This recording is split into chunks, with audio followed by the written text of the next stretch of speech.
Hello everyone, आप लोग कैसे हैं? आशा करते हैं आप लोग अच्छे ही होंगे। जैसा कि हमारा प्रपात और झीलों का नेक्स्ट वीडियो पार्ट 2 आ चुका है। बहुत से लोगों ने देख भी लिया होगा, जिन लोगों ने नहीं देखा वो लोग जाके देख लें। तो चलिए, आज का हमारा टॉपिक है नदियों के किनारे बसे हुए शहर। क्या है? नदियों के किनारे बसे हुए शहर है कि नदियों के किनारे कौन कौन से शहर बसे हैं। इस पर अक्सर ये क्वेश्चन पूछा जाता है, इंपॉर्टेंट भी है। चाहे वो कहीं भी देख लीजिए, बी एड एंट्रेंस एग्ज़ाम, मतलब हर एग्ज़ाम में इम्पॉर्टेंट है, ऐसा नहीं है कि किसी एक ही एग्ज़ाम में। तो चलिए स्टार्ट करते हैं आज का टॉपिक। ये एक तरफ मैंने नदी लिख दिया है और एक तरफ मैंने प्रमुख शहर लिख दिया है। तो गंगा नदी, तो गंगा नदी के बारे में मैं चर्चा करूँ तो गंगा नदी पे मैं मतलब सारे ही नदियों के अफवाह तंत्र पे, गंगा नदी का अफवाह तंत्र, ब्रह्मपुत्र का, सिंधु का, मैं उस पर अलग से वीडियो बनाऊँगी। लेकिन अभी गंगा आया है तो इसके बारे में थोड़ी सी जानकारी सामान्य दे देते हैं कि गंगा नदी क्या है। ये भारत की सबसे लंबी नदी है, ये तो सभी को पता ही होगा। इसकी लंबाई कितनी है? 2525 किलोमीटर है। इसकी लंबाई कितनी है? 2525 किलोमीटर है। और क्या कहते हैं, ये कहाँ से निकलती है? उत्तराखंड के उत्तरकाशी ज़िले में 3900 किलोमीटर की ऊंचाई से। उत्तराखंड के उत्तरकाशी ज़िले से उत्तराखंड 3900 मीटर की ऊंचाई से गोमुख के निकट गंगोत्री नामक हिमानी से निकलती है। तो मतलब गंगोत्री, वहाँ पे स्टार्टिंग में इसे गंगा नहीं कहा जाता। एक बात ध्यान रखिएगा आप लोग कि स्टार्टिंग में जो ये निकलती है गोमुख के निकट गंगोत्री हिमानी से, तो इसे स्टार्टिंग में गंगा नहीं कहा जाता, इसे भागीरथी कहा जाता है स्टार्टिंग में। लेकिन जब ये देवप्रयाग में पहुँचती है, जहाँ पे अलकनंदा और भागीरथियों का संगम होता है, जहाँ पे अलकनंदा और भागीरथी मिल जाती हैं, लिख देते हैं, जहाँ पे अलकनंदा और भागीरथी मिल जाती हैं, अलकनंदा और भागीरथी मिलती है, वहीं पे इसे गंगा कहा जाता है। जहाँ पे अलकनंदा और भागीरथी का संगम होता है, वहीं से इसको गंगा कहना स्टार्ट किया जाता है। उसके पहले तो ये गंगा नहीं रहती है। जब स्टार्टिंग में जो निकलती है गोमुख के निकट गंगोत्री हिमानी से, तो यहाँ पे इसे कहा जाता है भागीरथी। उसके बाद जब देवप्रयाग में आती है तो भागीरथी और क्या कहते हैं, अलकनंदा जो नदी है, तो उससे मिल के ये गंगा बनती है। ठीक है, तो गंगा, हम लोग वैसे भी इस नदी पे चर्चा नहीं कर रहे हैं, लेकिन नदी पे आया, गंगा नदी के बारे में था, तो मैं थोड़ी सी जानकारी दे देते हैं। तो गंगा नदी के किनारे कौन कौन सा शहर बसा है? जब गंगा नदी मैदानी भाग में जो सबसे पहले स्टार्ट करती है, पहले तो पहाड़ों से आती है, फिर जब मैदानी भागों में सबसे पहले स्टार्ट करती है तो हरिद्वार से ही स्टार्ट करती है। मैदानी भागों में प्रवेश वो हरिद्वार से ही करती है। तो ये ध्यान रखिएगा कि कभी कभी ऐसा भी क्वेश्चन पूछ लेगा कि मैदानी भागों में सबसे पहले गंगा नदी किस शहर में प्रवेश करती है, तो हरिद्वार से। तो हरिद्वार गंगा नदी के किनारे बसा हुआ है। फतेहपुर भी एक इम्पॉर्टेंट शहर है, तो फतेहपुर भी है। कानपुर और वाराणसी, भागलपुर, पटना, तो इतने शहर गंगा नदी के किनारे बसे हैं। कौन कौन से? हरिद्वार, फतेहपुर, कानपुर, वाराणसी, भागलपुर और पटना, ये सभी क्या है? गंगा नदी के किनारे बसे हुए प्रमुख शहर हैं। इसे ध्यान से पढ़िएगा कि जो हरिद्वार है ये भी इम्पॉर्टेंट है। कानपुर, वाराणसी, ये लोगों को तो जानते ही हैं, बहुत से लोग नहीं भी जानते होंगे। तो फतेहपुर और भागलपुर और पटना ये भी इम्पॉर्टेंट है, इसे भी देख लीजिएगा कि ये सभी शहर कहाँ बसे हुए हैं? गंगा नदी के किनारे पे बसे हुए हैं। कहाँ बसे हुए हैं? गंगा नदी के किनारे पे बसे हुए हैं। अब यमुना गंगा की सहायक नदी है। कौन सी? यमुना गंगा की सहायक नदी है। वैसे पे हम नदियों पर भी ज़्यादा बात नहीं करते हैं, लेकिन चलिए, जो यमुना है वो गंगा की सहायक नदी है। और इसके यमुना नदी के किनारे कौन कौन से प्रमुख शहर बसे हुए हैं? कौन कौन से? पहले सबसे तो नई दिल्ली है, जो भारत की राजधानी है, तो ये तो सभी को पता है। तो नई दिल्ली यमुना नदी के किनारे बसी हुई है। आगरा, जहाँ पे ताजमहल है, तो वो भी क्या कहते हैं, यमुना नदी के किनारे बसा हुआ। मथुरा वृंदावन, ये तो सभी लोग जानते हैं, तो मथुरा वृंदावन ये भी यमुना नदी के किनारे बसा हुआ है। मथुरा वृंदावन जो है ये भी यमुना नदी के किनारे पे स्थित है। जो क्या कहते हैं, वृंदावन, मथुरा को ऐसे याद कर सकते हैं, मथुरा वृंदावन, तो ये यमुना नदी के किनारे पर स्थित है। और जो इटावा है ये भी यमुना नदी के किनारे पर स्थित है। तो कौन कौन सा? नई दिल्ली स्थित है, आगरा ताजमहल से याद कर सकते हैं, और मथुरा को मथुरा वृंदावन से याद कर सकते हैं, और इटावा। तो इसके बाद फिर यमुना नदी के किनारे बसे हुए प्रमुख शहर कौन कौन से हैं? तो ये हो गए नई दिल्ली, आगरा, मथुरा और इटावा। अब भागीरथी जो मैंने बताया था कि भागीरथी स्टार्टिंग में उसे क्या कहते थे? भागीरथी। जब गोमुख से निकलती थी, गोमुख से गंगोत्री हिमानी से निकलती थी गंगा, तो उसे स्टार्टिंग में गंगा नहीं कहते थे, उसे भागीरथी कहते थे। तो भागीरथी नदी के किनारे कौन सा शहर बसा है? उत्तरकाशी। उत्तरकाशी जिला है ये, तो उत्तरकाशी, तो ये उत्तरकाशी वो बसा है। और मूसी जो हैदराबाद में है, हैदराबाद जो शहर बसा हुआ है, जो हैदराबाद शहर है वो मूसी नदी के किनारे पर है। कौन सी नदी? मूसी नदी के किनारे पर है। और मूसी क्या है? ये मूसी जो है ये कृष्णा नदी की सहायक नदी है। किसकी? कृष्णा नदी की सहायक नदी है मूसी नदी। तो मूसी नदी के किनारे पे कौन सा शहर बसा हुआ है? मूसी नदी के किनारे पर हैदराबाद शहर बसा हुआ है। हैदराबाद भी अपने आप में बहुत फेमस है, तो हैदराबाद शहर बसा हुआ है मूसी नदी के किनारे पर। फिर कृष्णा नदी के किनारे पर कौन सा शहर बसा हुआ है?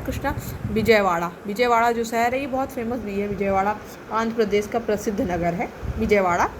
तो जो कृष्णा नदी जो है उसका उसके किनारे पर कौन सा शहर बसा हुआ है? विजयवाड़ा। विजयवाड़ा ये आंध्र प्रदेश का एक प्रमुख नगर है विजयवाड़ा। तो ये हो गया विजयवाड़ा। गोदावरी नदी के किनारे कौन कौन से शहर बसे हुए हैं? गोदावरी नदी के किनारे कौन कौन से शहर बसे हुए हैं? तो गोदावरी नदी के किनारे नांदेड़, नासिक और राजमुंद्री। नासिक बहुत फेमस है, तो नासिक और राजमुंद्री।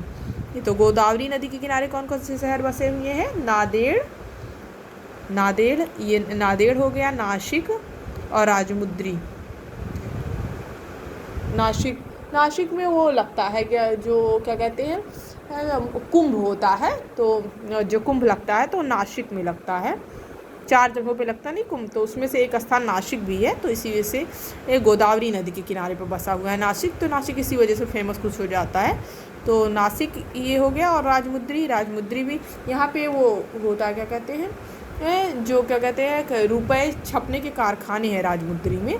तो इस वजह से राजमुंद्री भी फेमस है। नांदेड़ भी अपने आप में हो। तो गोदावरी नदी के किनारे कौन कौन से हैं? नांदेड़, नासिक और राजमुंद्री हो गया। और झेलम नदी के किनारे कौन सा शहर बसा हुआ है? श्रीनगर। झेलम नदी के किनारे श्रीनगर बसा हुआ है, झेलम नदी। उसके बाद फिर क्या कहते हैं, सिंधु जो है, सिंधु नदी के किनारे पे कौन सा बसा हुआ है? सिंधु नदी के किनारे पर लेह बसा हुआ है। सिंधु नदी के किनारे पे कौन सा शहर बसा हुआ है? लेह शहर बसा हुआ है। जो लेह लद्दाख है तो वही वाला वो है, तो वहाँ पे लेह शहर बसा हुआ है। जो सिंधु नदी है सिंधु नदी के दाएं तट पे, ये भी कभी कभी पूछता है कि लेह शहर कहाँ अवस्थित है। तो सिंधु नदी के बाएं तट पर, सिंधु नदी के दाएं तट पर, तो सिंधु नदी के ये दाएं तट पर अवस्थित है। यहाँ पे ब्रैकेट में लिख भी देते हैं।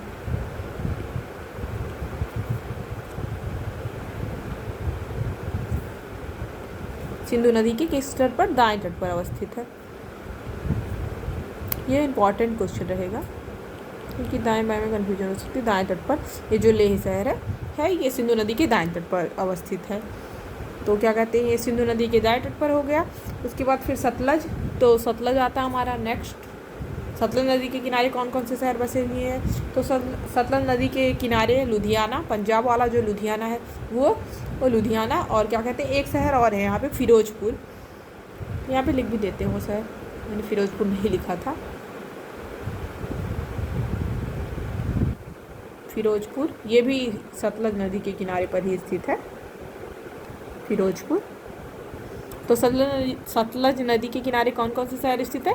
लुधियाना, पंजाब वाला और फिरोजपुर। तो ये दोनों जो हैं ये सतलज नदी के किनारे पर स्थित 2 शहर हैं। और साबरमती जो गुजरात वाली है, तो साबरमती नदी के किनारे कौन सी स्थित है? अहमदाबाद जो शहर है, और गांधीनगर, ये दोनों स्थित है। कौन कौन से?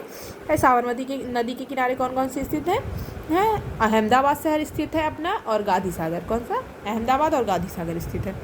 तो इधर पूरा हो गया कि सतलज नदी के किनारे लुधियाना, पंजाब, ये सब इधर वाला बता ही दिया है। चलिए अगला देखते हैं।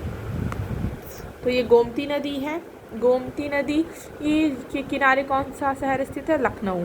तो लखनऊ क्या कहते हैं, लखनऊ शहर स्थित है गोमती नदी के किनारे। लखनऊ गोमती नदी के किनारे पर स्थित है।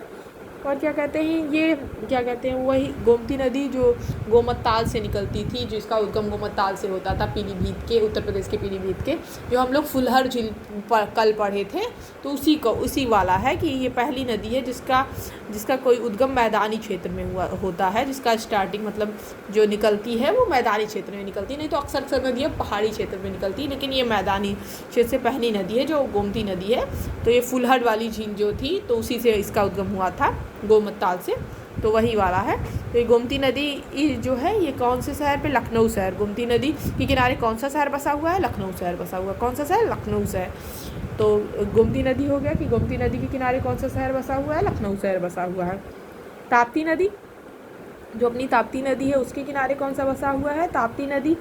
तो ताप्ती नदी जो है उसका उद्गम कहाँ से होता है, ताप्ती नदी का उद्गम बैतूल जिले के मध्य प्रदेश के मुल्ताई नामक स्थान से होता है। कौन सा, इसे लिख भी देते हैं कि ताप्ती नदी का उद्गम, या फिर बाद में लिखते मुल्ताई नामक स्थान से होता है, मध्य प्रदेश के, ये एमपी में है, मध्य प्रदेश में। और ये जो बैतूल है ये मध्य प्रदेश का एक जिला है, यहीं से इसका होता है ताप्ती नदी का उद्गम। हम जो मध्य प्रदेश का जो ताप्ती नदी है वो मध्य प्रदेश के बैतूल जिले के मुल्ताई नामक स्थान से निकलती है ताप्ती नदी। इसका उद्गम जो होता है ताप्ती नदी का, ये मध्य प्रदेश के बैतूल जिले के मुल्ताई नामक स्थान से इसका उद्गम होता है। तो इसीलिए बैतूल इसीलिए फेमस हो जाता है, बैतूल जो शहर है वो इसीलिए फेमस हो जाता है क्योंकि ताप्ती नदी का उद्गम भी यहीं से होता है, मुल्ताई नामक स्थान से होता है जिले के। तो मध्य प्रदेश का जो जिला है बैतूल। तो उसके बाद फिर जो सूरत है, सूरत ये भी एक फेमस है। तो सूरत ये भी ताप्ती नदी के किनारे पर ही है सूरत, तो इसीलिए ताप्ती नदी के किनारे पर, ये गुजरात वाला सूरत है। तो सूरत, तो ये स्वर्ण रेखा जो है, ये स्वर्ण रेखा कौन सी है, नदी है, इसके किनारे कौन सा शहर बसा हुआ है, जमशेदपुर बसा हुआ है। स्वर्ण रेखा जो है इसके किनारे कौन सा बसा हुआ है, जमशेदपुर। इसे झारखंड का औद्योगिक नगर भी कहते हैं, जमशेदपुर को। इसे जमशेदपुर को क्या कहते हैं, झारखंड का औद्योगिक नगर भी कहते हैं। तो स्वर्ण रेखा जो है, ये स्वर्ण रेखा जो नदी है इसके किनारे क्या स्थित जमशेदपुर नगर, जिसे झारखंड का औद्योगिक नगर भी कहते हैं। इसे क्या कहते हैं, झारखंड का औद्योगिक नगर भी कहते हैं जमशेदपुर को। तो इसकी इसीलिए इम्पॉर्टेंट हो जाता है कि ये किस नदी के किनारे स्वर्ण रेखा, और ये झारखंड का एक औद्योगिक नगर भी है। तो इसलिए ये हो गया। उसके बाद फिर इंद्रावती नदी, आपको याद आ रहा होगा कि मैंने जब प्रपात वाला वीडियो पढ़ाया था तो जिसमें चित्रकूट जलप्रपात था, तो इंद्रावती नदी पर ही स्थित था चित्रकूट जलप्रपात, आपको याद होगा। तो जो इंद्रावती, जिसे भारत का नियाग्रा भी कहते थे चित्रकूट को, तो वही वाला है ये इंद्रावती नदी। और मैंने बताया था कि ये क्या कहते हैं, जगदलपुर के निकट वो है।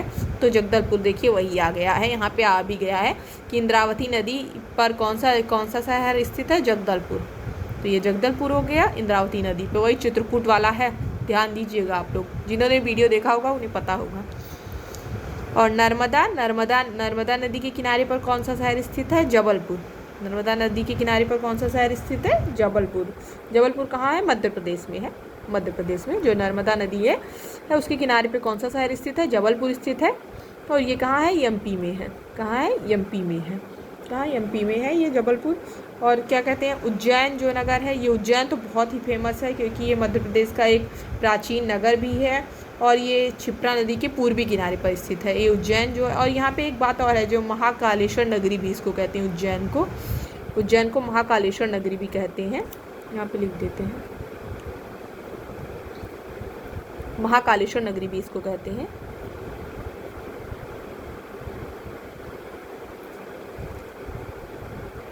नगरी भी कहते हैं इसको, उज्जैन को कहते हैं। और ये क्या कहते हैं, ये क्षिप्रा नदी के किनारे पर स्थित है। ये कौन से है, क्षिप्रा नदी के किनारे पर स्थित है। और इसका प्राचीन नाम उज्जैन का, उज्जैनी आप लोग जानते ही होंगे, उज्जैनी था जो अवंती गणराज्य की राजधानी थी। आप लोग जानते होंगे कि उज्जैन का पुराना नाम क्या था, उज्जैनी था। और ये किसका है, अवंती ये गणराज्य की राजधानी थी। कौन सी, अवंती जो गणराज्य था उसकी राजधानी थी ये जो था उज्जैन। तो इसीलिए इम्पॉर्टेंट है। और ये किस नदी के किनारे पे है, क्षिप्रा नदी के किनारे पर स्थित है, तो इसीलिए इम्पॉर्टेंट है, देख लीजिएगा। फिर आता है रामगंगा। तो ये रामगंगा जो नदी है ये गंगा की सहायक नदी है रामगंगा। और ये इसके किनारे कौन सा शहर बसा हुआ है? बरेली। तो बरेली शहर आप लोग जानते होंगे, उत्तर प्रदेश का एक प्रसिद्ध शहर है बरेली। तो इस पर सॉन्ग भी बना है। तो रामगंगा जो है, तो रामगंगा ये गंगा की सहायक नदी है। और ये बरेली जो है, तो ये बरेली जो शहर है वो इसी के किनारे बसा हुआ है, रामगंगा के किनारे बसा हुआ है। तो मंदाकिनी जो है ये सहायक नदी है, मंदाकिनी। और इसके किनारे कौन कौन से? रामबाड़, गौरीकुंड और गुप्तकाशी। इसके किनारे कौन कौन से शहर बसे हुए हैं मंदाकिनी नदी के किनारे पर? और क्या कहते हैं, रामबाड़ा, गौरीकुंड और गुप्तकाशी। कौन से? और इसके किनारे पे एक फेमस और भी वो स्थित है, मतलब क्या कहते हैं, केदारनाथ का आपने नाम सुना भी होगा, और इस पर मूवी भी बन चुकी है केदारनाथ पे।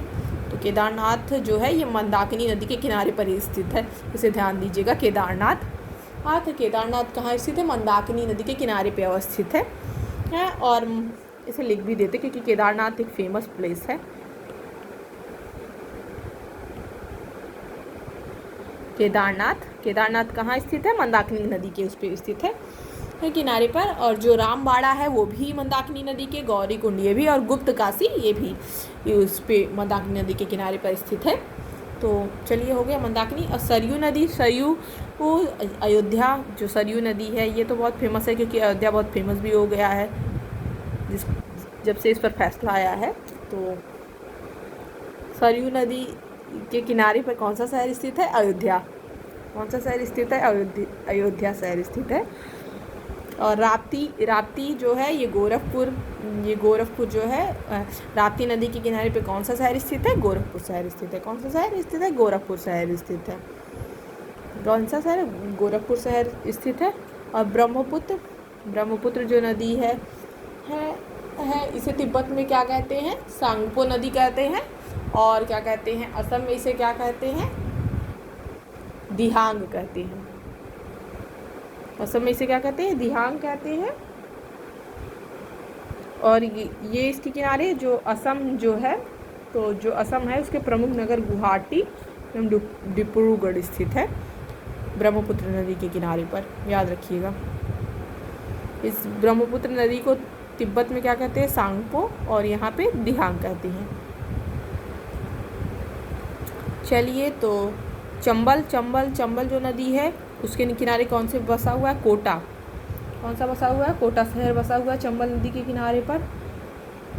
ये राजस्थान वाला कोटा है, ये तो सभी को पता ही होगा कोटा। और ये महानदी जो है, महानदी के किनारे पे कौन सा शहर बसा हुआ है? कटक। महानदी के किनारे पर कौन सा शहर बसा हुआ है? कटक शहर बसा हुआ है।